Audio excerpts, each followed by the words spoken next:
नवजवान मित्र मंडळ सदाशिव पेठ पुणे मंडळ यावर्षी सादर करत आहे महाराष्ट्रात प्रथमच जय मल्हार विवाह सोहळा।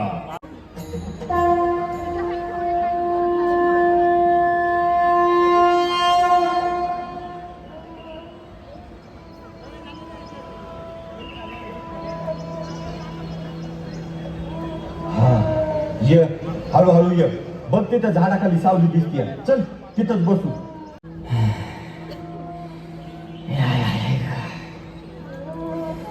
वाईच घोडभर पाणी मिळेल का हो?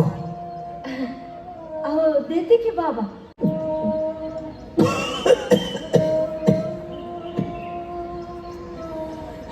अहो बाबा, अहो हळूहळू प्या, या बसून प्या पाणी।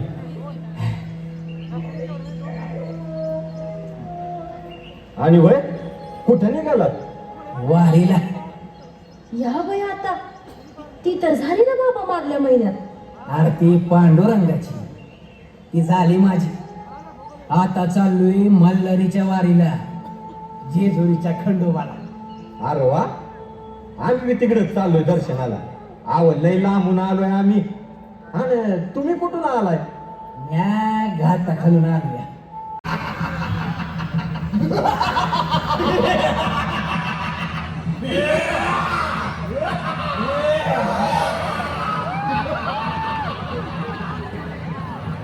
उन्मत्त मणी आणि मल्ल दैत्यांनी आपल्या अत्याचारानं सर्वत्र हैदोस मांडला होता।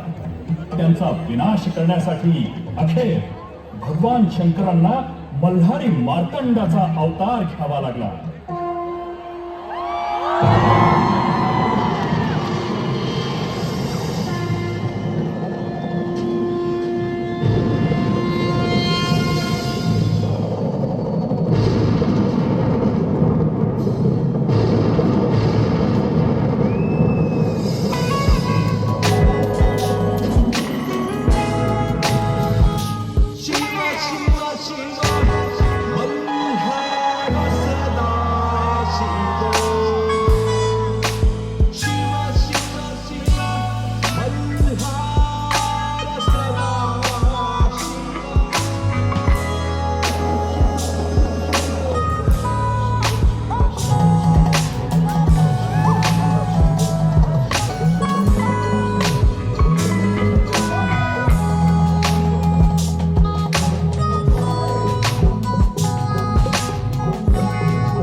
या मल्हारी मार्तंड देवानं मणी आणि मल्ल मारला आणि जेजुरी गडावर जाऊन राहिले बघा। आणि मग देवानी महाराजासोबत लगीन केलं ना? अग आधी माया पार्वतीचं रूप की गते। खरंय बाबा। मेवाचा इथं एक शिवभक्त होता, तिम्मा शेठ वाणी नावाचा। त्याची पोरगी मायाचा पाली गावात मल्हारी मार्तंड सोबत माळसाचा विवाह झाला। आणि मग देवानं दुसरं लगीन बानू धनगिरींसोबत केलं। त्याची काय कथा आहे सांगा की? सांगतो सांगतो।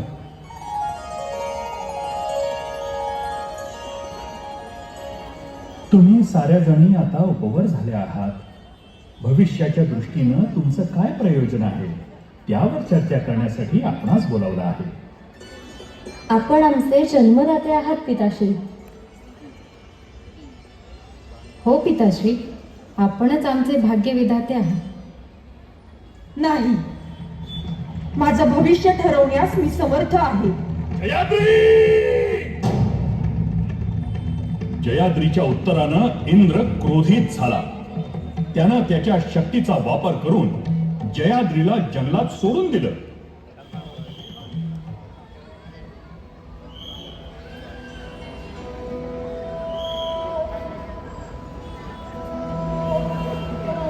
नाशिक मधील मालेगाव तालुक्यातील चंदनपुरी गाव हा धनगरांचा गाव म्हणून ओळखला जात होता. अनेक धनगर बांधव इथे गुण्या गोविंदानं राहत होते. त्यातील एक होता यमू धनगर. त्याला ही बानाई सापडली.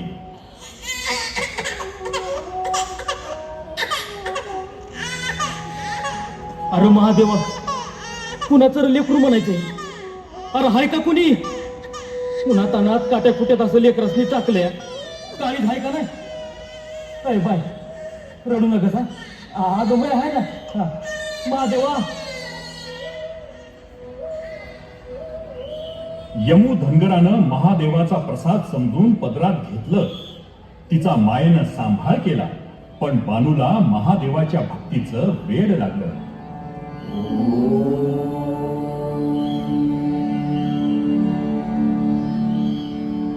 एकीकडे बानू महादेवाच्या पूजेत लीन होती, तर दुसरीकडे जेजुरी गडावर देव मल्हारी आणि म्हाळसाचा संसार सुखानं सुरू होता.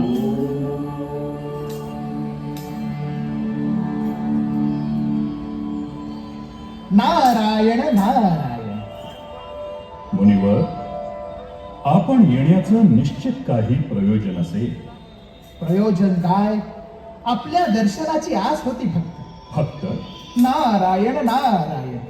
आपण सर्व ज्ञानी आहात, सर्व शक्तिमान आहात. तुमच्या लीला आम्हा पामरांना कधी उमगाव्यात भोलेनाथ? म्हणजे इकडे म्हाळसा देवी सोबत तुम्ही आहात म्हणून त्या निश्चिंत आहेत, आणि तिकडे तुमची एक भक्त तुमच्या विरहात झुरतीये बघा.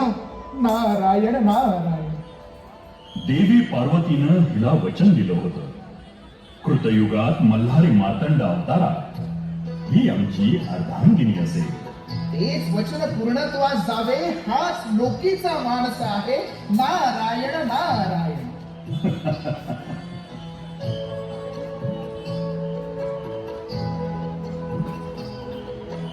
बानूची निस्सीम भक्ती देवापर्यंत पोहोचत होती. नियतीनं इथे आता कूस बदलायचं ठरवलं होतं. देवा, आज हे काय सारीपाट आणि अचानक? अचानक नाही देवी, सारं काही विधिलिखित असते. म्हणजे स्वामी?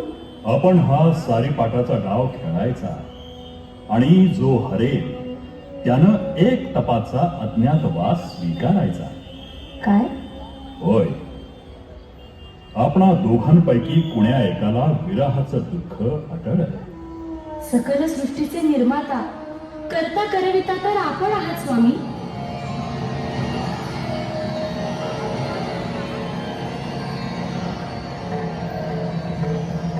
सारीपाटाच्या खेळात भगवान मल्हारी मार्तंड जाणून बुजून हरले. म्हाळसा देवीच्या हे लक्षात येताच त्यांनी देवांना तुम्ही एक तप वार्धक्यात राहाल असा शाप दिला. म्हाळसा देवीच्या या शापासह भगवान मार्तंड जेजुरी गडाहून अंतर्धान पावले.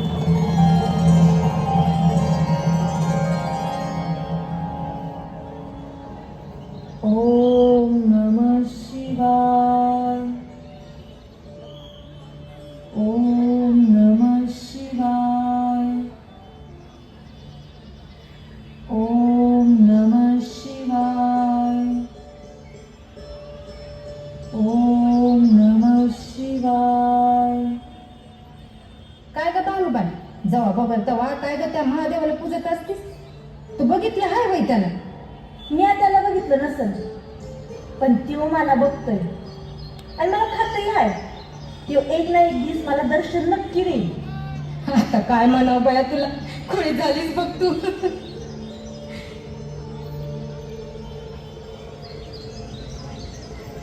बानबाई, बानबाई, पाणी मिळेल का थोडं?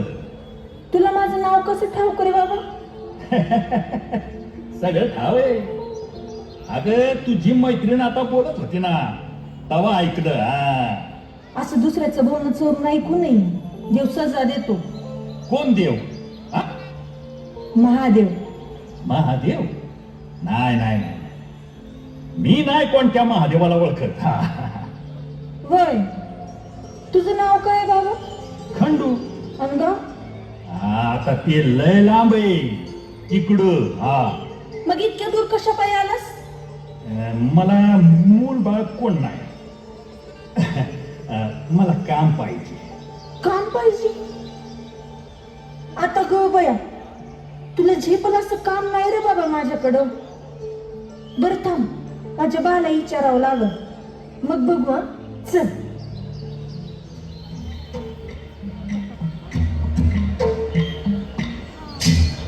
बाबा, खंडोबाची महिमा थोरच बघ. अरे तो साक्षात महादेवच की रे. खरं आहे बाबा, खंडोबा म्हणजे साक्षात महादेवच बघ. बाबा ते जाऊन दे, पण ते वाघ्या मुरळीचं नाव लय ऐकलंय का? तुला माहित आहे का रे त्यांच्याबद्दल काय? अरे बाबा, या देवाचं भक्त लय हाय बघ. माझ्या मुरळी हे असे भक्त आहे की त्यांच्या तोंडून साक्षात खंडोबाच प्रकट होतोय बघ. अरे काय त्यांचा गोंधळ, कुणी बी ऐकला की खंडोबा कळाला म्हणूनच समज. अगं चला चला चला, दिगी दिगी चला, देवाचा जागरण गोंधळाचा कार्यक्रम करायचा की नाही? मंडळी चला, गोंधळाला सुरुवात करू.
सोबत ओळख करून दिली आणि मल्हारी मार्तंड देव बानू धनगरींकडे चाकरीला राहिला. वर्षामागून वर्ष सरू लागली. बानू खंडूला मुद्दाम शरीर कष्टाची कामे सांगू लागली, पण प्रत्येक वेळी देव मल्हारी तिच्या परीक्षेला खरे उतरले.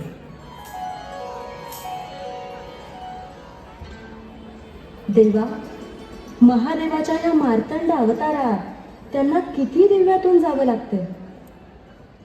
देवी सरस्वती ह्या अवतारात त्यांनी मनुष्य देह धारण केला. त्यामुळे मनुष्याच्या सगळ्या सुखदुःखाच्या फेऱ्यातून त्यांना जावंच लागेल. नारायण नारायण.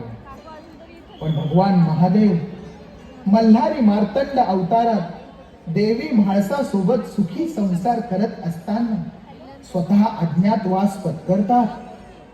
त्या मागे निश्चितच काहीतरी हेतू आहे. नारायण नारायण. आता हे फक्त देवाधिदेव महादेवच जाणे. मल्हारी मार्तंड रूप बदलून खंड्याच्या रूपात राहत होते. त्याला आता तप लोटणार होतं आणि लवकरच ते आपल्या मूळ रूपात प्रकट होणार होते. आणि अखेर तो दिवस उजाडला. खंडू बाबा, अरे बानू धनगरणीच्या चांगली चांगलाच रामलायच. बघता बघता 10-12 वर्ष होत आली. अहो, आपण फक्त चाकरी आणि भाकरी बघायची. वीस कोण मोजतंय? काय रे, गावची याद येत नाही रे. येते आता तू म्हटल्यावर आली बघ.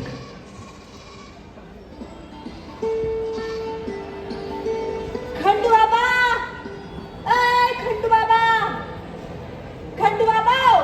अगं जो बघ इथे बसलाय. काय हाय का त्याला? इथं बसलाय रे टापामध्ये. पाड्यावर समधीकडे हुडकलं तुला. अहो, काय आभाळ कोसळलं काय? वरडाया काय झालं? कसली राखणदारी करतो रे तू? कोणतं तरी जनावर येऊन माझ्या शेळ्या बकऱ्यांना मारून गेलं तरी बी तुझं ध्यान नाही. जनावरांना नाही, मॅच मारलं या तुझ्या शेळ्या वाकऱ्यांना. काय? काय बोलते?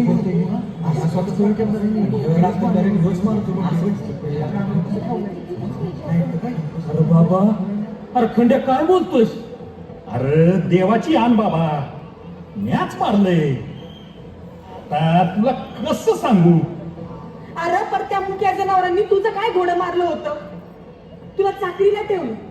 माझ्या या हातांनी तुला भाकर करून खाऊ घातली. त्याचं हे असं पान फेडलंच रे तू. अरे कुठं फेडशील हे पाप? त्यांना मी लेकरासारखा जीव लावला होता रे, आणि तू त्यांना मारून टाकलंस.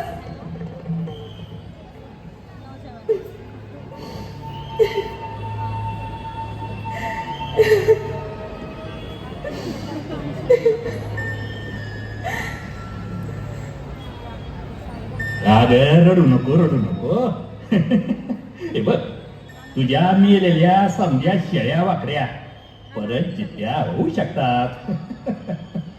मनाला येईल ते बोलतोयस बरं. कशा करशील जित्या? सांग ना, कशा करशील जित्या? अरे म्याच त्यांना जित्ता करू शकतो. पण बानूला माझ्या बरोबर लगीन करावं लागल. कसं? काय? ए बाबा, अरे काय बोलतोयस तू? तुला ठाव आहे का? अरे एक खंडू, अरे तिच्या बाच्या वयात आहेस ना रे तू. अरे बाबा, तुझ्या जीवाला काय हाड? येव मेंढर जिती हवी असतील तर लगीन करावं लागल. बानू, तू बिंदास होय म्हण. अगं मला नाही वाटत खंड्या काय करू शकल. हा, होय होय. काय? ठीक आहे, माझी मेंढर जितकी झाली तर मी तुझ्या बरोबर लगीन करीन. समजांनी ऐका, नीट कान देऊन ऐका. तुमच्या मोर सबूत दिलाय पोरीनं. कान हाय काम असते, आम्हाला बी ऐकू येते. अरे ते सगळं सोड, तू आधी मेंढर तर जित्या कर. नाही तर काय? चला. महादेवा, हे चेटूक हाय का भूतात की? ये बाबा हाय तरी कोण? बानाई! अगं चमत्कार झाला ग. अगं सारी मेंढरा जिता गेली खंडू बाबानं. अरे माझ्या कर्मा कुठून नाव कसं सुचली. मला आता कोण वाचवणार? चेटूक बी नाय आणि भूताटकी बी नाय. या त्रिलोकावर घडणाऱ्या प्रत्येक गोष्टीचं कारण आहे मी. अरे खरंच की र, हे चेटूक बी नाही आणि भूताटकी बी नाही. अरे हे भगवान शंकराचा अवतार मल्हारी मार्तंड हाय. ते बघा तिकडं. संपूर्ण सृष्टी ज्या क्षणाची आपुलकीनं वाट बघत होती तो क्षण आला होता. सृष्टीतला अणुरेणू पुलकित रोमांचित झाला होता. समस्त गण डोळ्यात प्राण आणून ज्या दिवसाची वाट बघत होते तो दिवस आला होता. देवगण, मनुष्यगण, राक्षसगण या अनोख्या विवाह सोहळ्याला उपस्थित राहणार होते.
आता तुझी काही हरकत नसेल ना आमच्याशी विवाह करायला? देवा